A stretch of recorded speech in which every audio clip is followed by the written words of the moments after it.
रात के 12 बज चुके हैं और इस वक्त कुछ ऐसे राज जाग चुके हैं जो सदियों से ज़मीन के नीचे दबाए गए थे।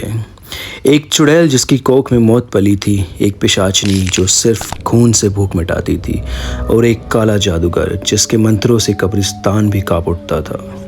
आज की कहानी उन्हीं अंधेरों से निकली है जहाँ रोशनी कभी लौट कर नहीं आई। अगर तुम्हारे आसपास कोई साया महसूस हो तो समझ लेना, कहानी सिर्फ सुन नहीं रहे, तुम उसका हिस्सा बन चुके हो।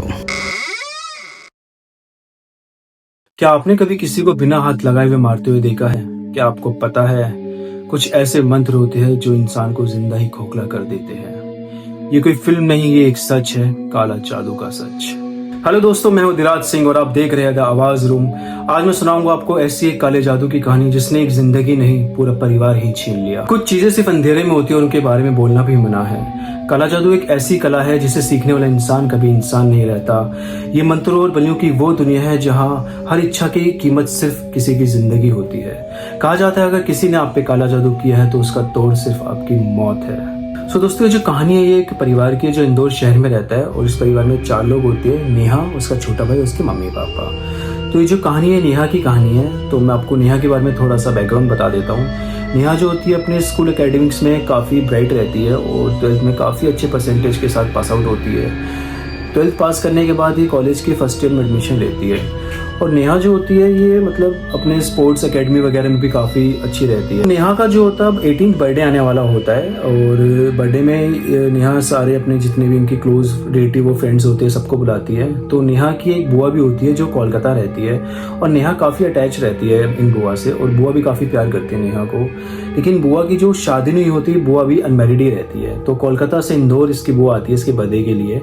तो जो बर्थडे होता है इसका काफ़ी अच्छे से सेलिब्रेट वगैरह होता है, मतलब काफ़ी ये लोग फंक्शन पार्टी वगैरह करते हैं अपने बर्थडे में। बर्थडे खत्म होने के बाद जो बुआ होती है वो 3-4 दिन स्टे करती है नेहा के पास और 3-4 दिन के बाद वो कोलकाता वापस चली जाती है। लेकिन बर्थडे के बाद नेहा बहुत ही लो फील करती है। पूरे दिन बेड पर अकेले रहती थी और सोई रहती थी पूरे दिन, ना किसी से ज़्यादा बात करना, ना भूख लगना, ना प्यास, मतलब बहुत ही उसकी जो एक्टिविटी थी काफ़ी लो हो गई थी।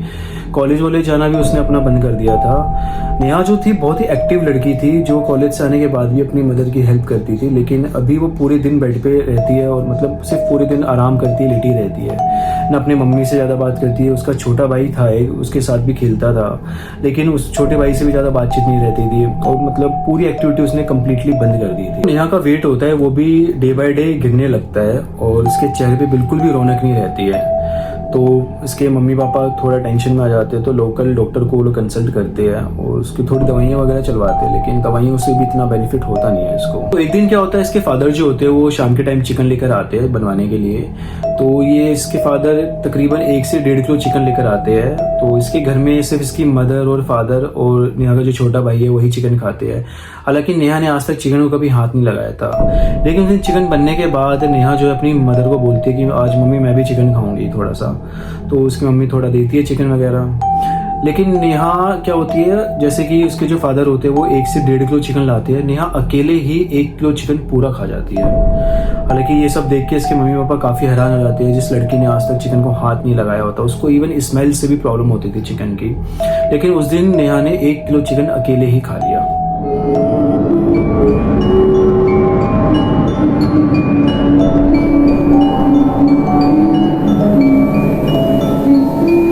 अगले दिन क्या होता है, नेहा जो है वो डिमांड करती है अपने पापा से चिकन खाने की फिर से। तो ये देख के उसके फादर जो थे काफ़ी हैरान हो जाते हैं, लेकिन वो चिकन ले आते हैं शाम के टाइम। तो उसकी मदर जो होती है वो चिकन धोने के लिए कढ़ाई में रख के जाती है किचन से बाहर। लेकिन थोड़ी देर बाद जब वो वापस किचन में आती है तो क्या देखती है, नेहा जो होती है वो जो किचन का जो स्लैब होता है उस पर चढ़ के रो चिकन को खा रही होती है। मतलब जो जैसे कच्चा मीट जो होता है वो लेके वो खा रही होती है। उसके पूरे मुंह पे, यहाँ पे पूरे में खूनम खून पूरा मुंह रहता है उसका। तो ये देख के जो नेहा की मम्मी होती है काफी हैरान हो जाती है और नेहा से पूछती है तू कच्चा चिकन क्यों खा रही है। तो वो काफी मना करती है, तुझे क्या हो गया, सब तू क्यों कर रही है, क्यों खा रही है ऐसे तू चिकन। लेकिन ये देख के नेहा एकदम से स्लैब से कूदती है और अपनी मम्मी को जोर से धक्का दे देती है। और ये सब देख के सुन के उसके फादर जो है एकदम से किचन में आ जाते हैं।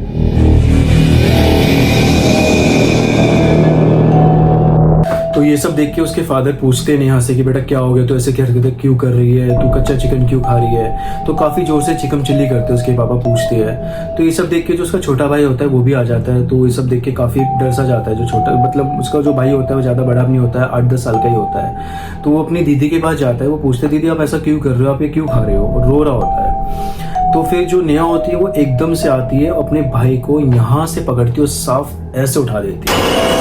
तो ये सब देख के उसकी मम्मी को काफ़ी गुस्सा आ जाता है। तो वो एकदम नेहा के पास जाती है, छुड़ाने लगती है अपने छोटे भाई को, लेकिन उसकी वो बिल्कुल भी छोड़ नहीं रही होती है। तो उसकी मम्मी मतलब उसको 3-4 चांटे मारती है खींच खींच के। उसके बाद नेहा एकदम से, जो उसका भाई होता है वो नीचे गिर जाता है और नेहा एकदम से बेहोश हो जाती है। तो ये सब देखने के बाद इसके मम्मी पापा काफ़ी घबरा जाते हैं। उसके बाद नेहा को उठाते हैं और रूम में ले जाते हैं।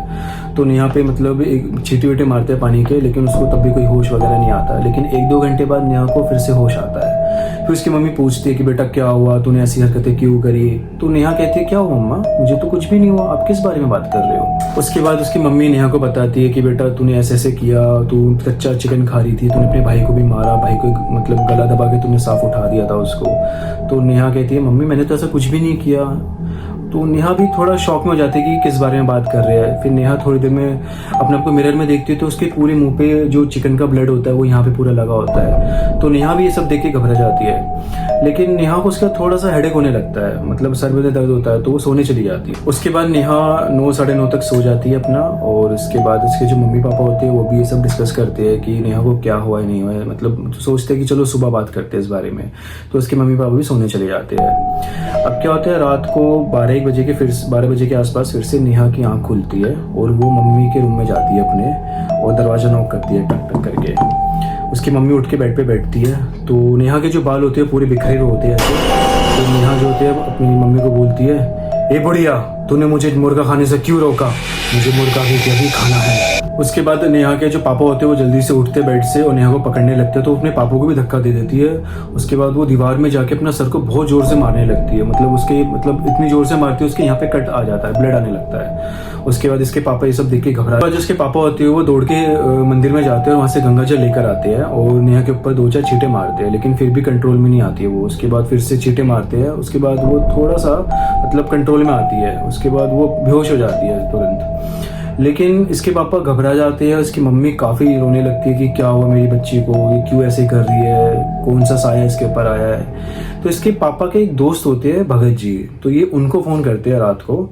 तो उस 1-2 बेल मतलब जाती है लेकिन उठाते नहीं है। लेकिन उसके आधे घंटे बाद दोबारा उनका बैक कॉल आ जाता है भगत जी। उसके बाद जो इसके पापा भगत जी को बताते हैं सारी चीज़ें कि नेहा की 10-15 दिन से ऐसे ऐसे तबीयत भी ख़राब थी और आज इसने कच्चा चिकन खाया और ऐसे ऐसे अपनी मम्मी को मारा, और मतलब पूरी चीज़ें बता देते हैं जो घर में हुआ था उस वक्त। तो भगत जी कहते हैं ठीक है आप मुझे 5-10 मिनट का टाइम दो, मैं अपने ध्यान में बैठता हूँ, मैं चेक करता हूँ कि एग्जैक्टली इशू क्या है। उसके बाद दोबारा भगत जी का कॉल आता है नेहा के पापा के पास और वो बताते हैं मैंने चेक तो कर लिया है, और वो बताते हैं कि नेहा के ऊपर किसी जिन का साया है। और ये ऐसा वैसा जिन नहीं है, ये जिन की एक कैटेगरी होती है खबीज करके, ये वो जिन है। तो उसके पापा फिर बोलते हैं फिर भगत जी बताओ आगे क्या करना है, क्या उपाय है इसका। तो भगत जी बोलते हैं आपको इसको मेरे पास उज्जैन लेके आना पड़ेगा, क्योंकि जो भगत जी होते हैं वो उज्जैन में रहते हैं और इंदौर से उज्जैन जो है वो 3-4 घंटे का रास्ता है। नेहा के जो पापा होते हैं वो उसको ले जाने की तैयारी करते हैं उज्जैन, लेकिन नेहा मना कर देती है कि मुझे कहीं नहीं जाना। तो उसके पापा खाने में उस नींद की गोली वगैरह मिला के उसको बेहोश करके फिर उज्जैन ले जाते हैं जैसे जैसे करके। फिर उज्जैन पहुंचने के बाद उसके पापा उसको दरबार में लेके जाते हैं जहाँ भगत जी होते हैं। तो दरबार में जैसे ही नेहा पहुंचती है उसकी आंखें एकदम लाल हो जाती है और आवाज़ एकदम भारी हो जाती है फिर से, और इतना जो उसका जो शरीर होता है बहुत टाइट कर देती है। तो उसको भगत जी के सामने बिठाते हैं। फिर वो ऐसे बोलती है कि मुझे कहाँ ले आए हो तुम लोग, मेरा क्या कर लेगा ये बुढ़ा, ये कौन है बुढ़ा, ऐसे बोलते हैं। तो भगत जी बोलते हैं अच्छा अभी बताता हूँ तुझे मैं क्या कर सकता हूँ। और जो भगत जी होते हैं वो काफ़ी सिद्धि प्राप्त होती है उनको। तो फिर वो उस लड़की के ऊपर चावल का छिड़काव करते हैं और उसके माथे पे विभूति लगाते हैं। उनके पास एक छड़ी टाइप होती है, वो उससे उसको बहुत जोर से मारते हैं। पूछते हैं बता कौन है तू, इस पे क्यों कब्जा कर रखा है तूने, इस लड़की पे क्या बिगाड़ा इस लड़की ने तेरा। उसके बाद भी जिन बताता नहीं है और वो फिर भी बोलता है मैं नहीं बताऊंगा। फिर भगत जी फिर से उसको 2-4 छड़ी लगाते हैं जोर से। फिर वो कहता है अच्छा ठीक है मैं बताता हूँ। फिर जो जिन होता है वो बताता है कि वो आया कैसे। तो जो इसकी बुआ होती है जो कोलकाता से आई होती है, इसकी बुआ ने इसके ऊपर भेजा हुआ था इस जिन को। जब इसकी बुआ आई थी बर्थडे पे तो गिफ्ट्स वगैरह लेकर आई थी इसकी बुआ। तो जो उस दिन बर्थडे के दिन जो ड्रेस पहनी थी वो इसने अपनी बुआ की ही दी हुई पहनी थी। तो उसी में इसकी बुआ ने कुछ काला जादू वगैरह वशीकरण करके इसको कुछ पहनवाया था। तो भगत जी फिर बोलते हैं कि तुझे इस लड़की को रिहा करना पड़ेगा, छोड़ना पड़ेगा तुझे। लेकिन जो जिन होता है वो मना कर देता है कि नहीं, मैं इस लड़की को नहीं छोड़ सकता, जब तक इसकी जो बुआ है वो इसके ऊपर से मुझे नहीं हटाती है मैं कुछ नहीं कर सकता। लेकिन दोस्तों यहाँ मैं एक चीज़ बताना चाहूँगा आपको, जो इसकी बुआ होती है जब बर्थडे के बाद वो कोलकाता वापस चली जाती है तो बर्थडे के 1 या 1.5 हफ्ते के बीच में ही उसकी बुआ की डेथ हो जाती है। शायद हार्ट अटैक वगैरह से उसकी बुआ की डेथ हो जाती है। उसके बाद उसके पापा जो होते हैं लड़की के, वो बताते हैं भगत जी को कि इसकी बुआ की तो डेथ हो चुकी है हाल फिलहाल में। फिर भगत जी पूछते हैं उससे जिनसे कि तेरा जो मालिक था वो तो रहा नहीं, तो तुझे तो उसको छोड़ना पड़ेगा। तो जिन मना कर देता है कि अगर मेरा मालिक नहीं है हटाने वाला तो मैं इसको नहीं छोड़ सकता।